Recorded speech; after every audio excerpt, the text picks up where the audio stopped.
So good evening మైడీస్, welcome to Mahesh English academy. So మనం ఫస్ట్గా competitive ఎగ్జామ్స్లో టెన్సెస్కి సంబంధించి, వర్బ్ ఫార్మ్స్కి సంబంధించి మనం ఆల్రెడీ గత క్లాస్లో మనం సింపుల్ ప్రెజెంట్ యొక్క స్ట్రక్చర్స్, కీవర్డ్స్, యూసేజ్, అప్లికేషన్ ఎలా ఉంటుందో బాగా చూసాం. Today I'm going to take that one. Second tense తీసుకుంటున్నాను. So please focus on this second tense, present continuous. బాగా గమనించండి, ప్రెజెంట్ కంటిన్యూస్ యొక్క కంప్లీట్ డేటా కాంపిటేటివ్ ఎగ్జామ్స్లో ప్రెజెంట్ కంటిన్యూస్ ఎట్లా అడగవచ్చు. సో ముందుగా మనం తెలుసుకోవాల్సిన ప్రతి విషయం ఏంటంటే, ఫస్ట్గా ముందుగా మనం స్ట్రక్చర్స్ కనిపెట్టాలి. ప్రతి టెన్స్కి స్ట్రక్చర్ కనిపెట్టాలి, దాని తర్వాత స్ట్రక్చర్ తెలుసుకోవాలి. సెకండ్, ప్రతి టెన్స్ యొక్క కీవర్డ్స్ ఇంపార్టెంట్ మనకి. దాని తర్వాత ప్రజెంట్ కంటిన్యూస్ కానీ ఏ టెన్స్ కానీ ఆ యూసేజ్ ఏంటి. దాని తర్వాత ఎగ్జామ్లో ఎగ్జాంపుల్స్ ఎట్లా అడుగుతాడు. ఈ 4 మనం తెలుసుకుంటున్నాం. ప్రజెంట్ కంటిన్యూస్కి సంబంధించి స్ట్రక్చర్ ఎలా ఉంటుంది, కీవర్డ్స్ ఎలా ఉంటాయి, వాటి యొక్క యూసేజ్ ఎలా ఉంటుంది, నెక్స్ట్ అప్లికేషన్ ఎగ్జామ్లో వాటికి సంబంధించిన ఎగ్జాంపుల్స్ ఎలా ఉంటాయి అనేది 4 విషయాలు చూస్తాము. సో ప్రజెంట్ కంటిన్యూస్ ముందుగా మనం స్ట్రక్చర్ తెలుసుకుందాము. ప్రజెంట్ కంటిన్యూస్ స్ట్రక్చర్ ఎట్లా ఉంటుంది, చాలా బాగుంటుంది. బాగా చూడండి, కంటిన్యూస్ అంటే మనకి V4 రావాలి, verb 4. Common factors subject, object అన్నిటిలో కామన్ ఉంటుంది. V4 అంటే చాలామందికి డౌటు, V4 అంటే ఏమీ లేదు, వర్బ్ 1, వర్బ్ 2, వర్బ్ 3, వర్బ్ 4. చూడండి, go, went, gone, going, ing form వస్తే verb 4. Speak, spoke, spoken, speaking, speaking ing form. V4 అంటే ing form. Subject V4 plus object. ఇక్కడ గెస్ట్లు వస్తారు ముగ్గురు స్టైల్గా. ఈజ్ కానీ, యామ్ కానీ, ఆర్ కానీ వస్తారు. ఇది formula. Subject is, am, are plus V4 plus object. దీన్ని నేను పాజిటివ్ స్ట్రక్చర్ అంటున్నా. నెక్స్ట్ ఏంటి, దీనికి నెగిటివ్ స్ట్రక్చర్ ఏందో కనిపెడదాం. సబ్జెక్టు నెగిటివ్ అంటేనే నాట్ వస్తుంది, అంతే, ఏమీ లేదు. Is, am, are common. Is కానీ, యామ్ కానీ, ఆర్ కానీ. ఎప్పుడైనా నెగిటివ్, ఎప్పటికి కూడా నెగిటివ్ ఫామ్ ఎప్పుడు హెల్పింగ్ వర్బ్ తర్వాతనే రావాలి. Do not, doesn't, is not, am not, are not అని. తర్వాత verb 4 common plus object. So ఇది నెగిటివ్ స్ట్రక్చరు, నెగిటివ్ ఫార్ములా. బాగా చూడండి, ఇప్పుడు మనకి స్ట్రక్చర్స్ బాగా తెలుసు. రైట్, నెక్స్ట్ ఏంటి, ప్రజెంట్ కంటిన్యూస్ని గుర్తుపట్టడం ఎట్లా. ప్రజెంట్ కంటిన్యూస్ని ఎట్లా గుర్తుపట్టాలా, it's very easy my dears. Keywords అంటాం. కీవర్డ్స్ ఏంటి, ప్రజెంట్ కంటిన్యూస్ని ఎట్లా గుర్తుపట్టాలి సార్ అంటే, కీవర్డ్స్ చాలా సింపుల్. ప్రజెంట్ నడుస్తుంటుంది, now, right now, look, listen, don't disturb, లేకపోతే see, right, nowadays, right. So right now, this nowadays. సో వీటిని మనము కీవర్డ్స్గా వీటిని మనము ప్రజెంట్ కంటిన్యూస్ కీవర్డ్స్గా మనం గుర్తించాలి. ఇవి కనుక స్టేట్మెంట్లో వస్తే వాటిని ప్రజెంట్ కంటిన్యూస్లో ఫిల్ చేయమని అడుగుతున్నాడని మనం గుర్తుపెట్టుకోవాలి.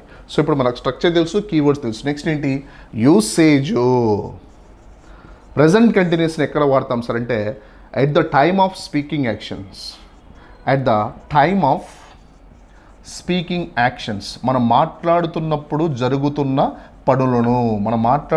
జరుగుతున్న పనుల్ని ప్రజెంట్ కంటిన్యూస్లో చెప్పాలి. ఇప్పుడు నేను మాట్లాడుతున్నాను, ఐఎమ్ స్పీకింగ్, వాళ్ళు వస్తున్నారు, దే ఆర్ కమింగ్, మీరు వింటున్నారు, యూ ఆర్ లిసనింగ్. అండ్ నేను ఫైట్ చేస్తున్నాను life, I'm fighting with life. నేను వీడియో తీస్తున్నాను, I'm shooting a video now, right.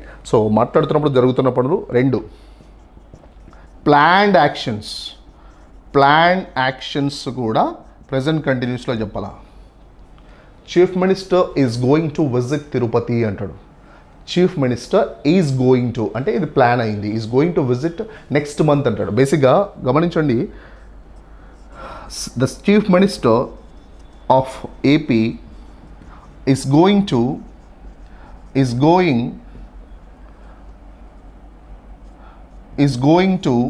Visit Tirumala next month.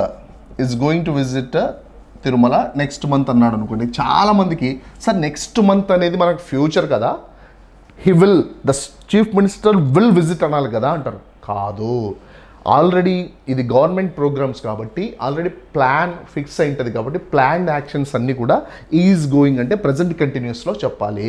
The chief minister is going to visit Tirumala next month అంటాడు. అంటే next month జరగాల్సిన programme already planned actions అన్నీ కూడా present కంటిన్యూస్లో చెప్పాలి. బాగా గమనించండి, ప్రజెంట్ కంటిన్యూస్ స్ట్రక్చర్ తెలుసు, కీవర్డ్స్ తెలుసు, యూసేజ్ తెలుసు. ఇప్పుడు మనం ఏం చేయాలా, ఎగ్జాంపుల్లో ఎట్లా అడుగుతాడు జాగ్రత్తగా గమనించండి. ఎగ్జాంపుల్గా తీసుకుంటున్నాను. Look the old man dash cross the road అంటాడు. క్రాస్ ద రోడ్, చూడు అక్కడ ముసలాయన రోడ్డు దాటుతున్నాడు. ఇది bit. So look the old man cross the road అని ఇచ్చాడు. ఇప్పుడు మనం ఏం చేయాలి, ఈ స్టేట్మెంట్ని ఎగ్జామ్లో ఇచ్చినప్పుడు ముందుగా మనం చేయాల్సింది ఏం సార్ అంటే, ఇక్కడ కీవర్డ్ ఏమైనా దొరుకుతుందా, ఇక్కడ ముందే ఉంది చూడు, లుక్ అన్నాడు చూడండి. లుక్ అనేది ప్రజెంట్ కంటిన్యూస్. స్వామి ఈ స్టేట్మెంట్ ఏం చెప్తుంది సార్ అంటే, లుక్ ఏం చెప్తుంది సార్ అంటే, సార్ నేను ప్రజెంట్ కంటిన్యూస్లో ఉన్నాను, నన్ను మీరు ప్రజెంట్ కంటిన్యూస్లో ఫిల్ చేయాలంటే ఫార్ములా చెప్పండి. Positive and negative. ఇక్కడ నాట్ ఉందనుకోండి నెగిటివ్, ఇక్కడ లేదనుకోండి పాజిటివ్, అంటే ఇది పాజిటివ్ ఫార్ములా. సబ్జెక్ట్ ఏంటి, the old man ఈజా Aama aura. The old man is అంటాం, ఎందుకంటే సింగులర్ అయినప్పుడు సింగులర్ తీసుకోవాలి. The old man is. V4 చూడండి, క్రాస్కి V4 crossing. The old man is crossing the road. 4 options ఇస్తాడు, అందులో is crossing, was crossing, had crossed, have crossed 4 ఇస్తాడు. ఖచ్చితంగా మనం ఈజ్ క్రాసింగ్ అంటే ఏం చేయాలి, ఇచ్చిన స్టేట్మెంట్లో కీవర్డ్ని కనిపెట్టాలి, అది ఏ టెన్సో ఆ టెన్స్కి వెళ్ళాలి, స్ట్రక్చర్ని కనిపెట్టాలి, అద్భుతమైన ఆన్సర్ దొరుకుతుంది. ఇంకో ఎగ్జాంపుల్ చూద్దాం మీకోసం. Don't disturb.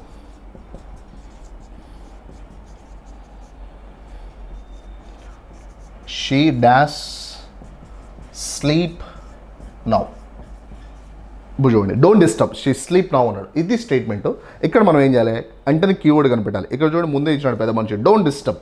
చూడండి డోంట్ డిస్టర్బ్ ఏం చెప్తుంది, స్వామి నేను ప్రజెంట్ కంటిన్యూస్లో ఉన్నా అంటే please fill me in the present continuous. So positive and negative, ఇది పాజిటివ్, ఎందుకంటే ఇక్కడ నాట్ ఉంటే నెగిటివ్ అవుతుంది, ఇక్కడ లేదు కాబట్టి పాజిటివ్, అంటే ఇది ఫార్ములా. సబ్జెక్ట్ ఏముంది, షీ ఉంది. She is Aama aura. She ఈకి ఈజ్ కాబట్టి V4. స్లీప్కి V4 ఏంటి, she is sleeping. So don't disturb, she is sleeping now. ఆమె డిస్టర్బ్ చేయొద్దు, ఆమె ఇప్పుడు నిద్రపోతూ ఉంది. ఇక్కడ నవ్వు కూడా ప్రజెంట్ కంటిన్యూస్ చెప్తుంది. సో ఒకటి ఏం చేయాలి, ప్రతి టెన్స్కి స్ట్రక్చర్స్, కీవర్డ్స్, యూసేజ్, ఎగ్జాంపుల్స్ తెలిస్తే ఈజీగా మనం కనిపెట్టేయచ్చు. సో నెక్స్ట్ టెన్స్ కోసము థర్డ్ టెన్స్ ప్రజెంట్ పర్ఫెక్ట్ నుంచి